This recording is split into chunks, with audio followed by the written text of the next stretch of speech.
You're listening to a podcast developed and produced by the Association of Asian Pacific Community Health Organizations, AAPCHO. To learn about AAPCHO, its members, or the principles and values that have guided this organization's work for more than 20 years, please visit www.aapcho.org. Accountable Care Organizations Improving Coordination of Care is AAPCHO's latest podcast series exploring the concept of accountable care organizations, ACOs, and their impact on community health centers and the patients they serve.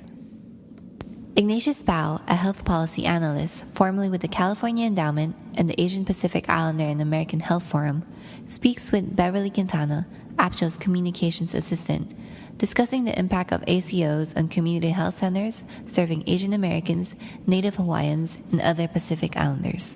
Can you give a brief synopsis of where we're at in this transition to ACOs? So, as part of healthcare reform, the federal government is really trying to move us to a place where we're not just paying fees for services for healthcare, which means every time you go to the doctor, every time you go to the hospital, you're paying for that visit, and really getting to this place where we're measuring what actually happens to you as a patient and what your outcomes might be in terms of, are you either maintaining good health, or if you have some kind of disease or condition, are you getting better or doing as best as you can? And so rather than just paying for that volume of visits, we were actually trying to measure and then hold those doctors and hospitals accountable for the outcome that we as patients might have in terms of our health and our condition. And so the notion of an accountable care organization is that hospitals and doctors in particular would come together and agree to manage the care of a set number of patients, and they would be held accountable if they don't improve the quality or maintain the quality of care for those patients and reduce costs. They don't get paid as much. If FQHCs are left out of the CMS ACO proposed, what would be the impact on Asian Americans, Native Hawaiians, and Pacific Islanders? So right now there's two proposals for accountable care organizations that have been put out by the federal government. One is focused on Medicare fee-for-service beneficiaries, so those folks who are generally 65 years and older, which federally qualified health centers like AAPCHO centers don't actually see a whole lot of Medicare beneficiaries. And then a second proposal that would allow any kind of patient, whether they're on Medicaid, whether they're on Medicare, whether they're commercial insured, or whether even they're uninsured, would be able to participate. So the first proposal, the federal government has said, we're not going to allow community health centers to participate with their patients. Their patients won't get counted in this experiment. And there's a lot of opposition, obviously, from community health centers saying that that would be important. That's, in the long run, probably going to be less important because, again, Medicare is such a small part of the kinds of patients that community health centers now see.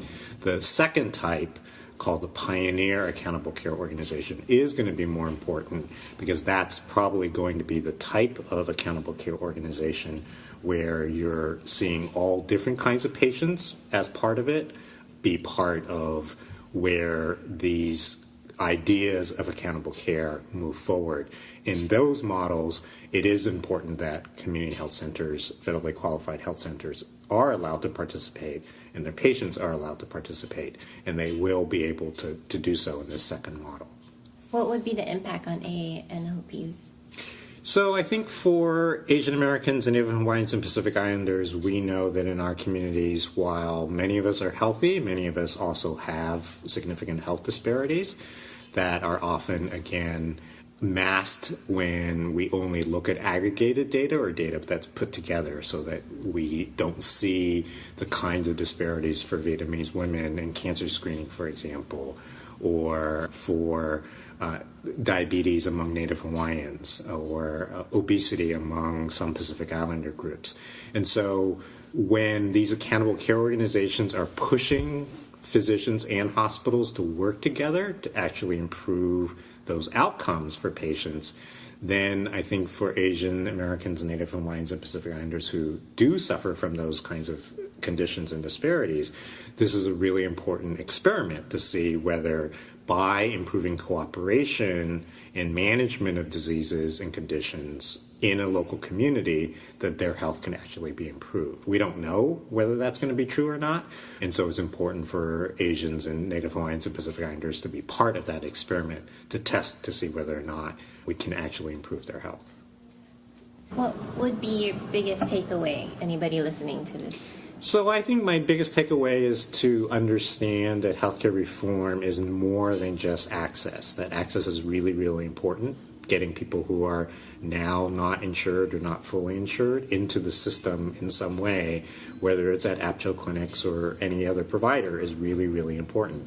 But after 2014, which is just around the corner, there's going to be so much more emphasis on these questions of quality of care and the cost of care. And again, our communities and our providers are not used to having these conversations or understanding these concepts. And I think both as providers and as patients, our communities need to begin informing ourselves about these issues and then asking questions of how does someone who doesn't speak English access these kinds of programs? What about incorporating family and cultural values into the way that care is designed? If diet changes are important, then are we taking into account the cultural diets that people have and honoring that and respecting that? So there are a lot of questions that we, again, frankly, don't always have the answers to at this point, but it'll be really important for us to ask those questions and then be prepared to work together to find the answers. This podcast was brought to you by AAPCHO. Please join the conversation on our Facebook fan page at facebook.apcho.org and tune in for our next podcast at www.aapcho.org.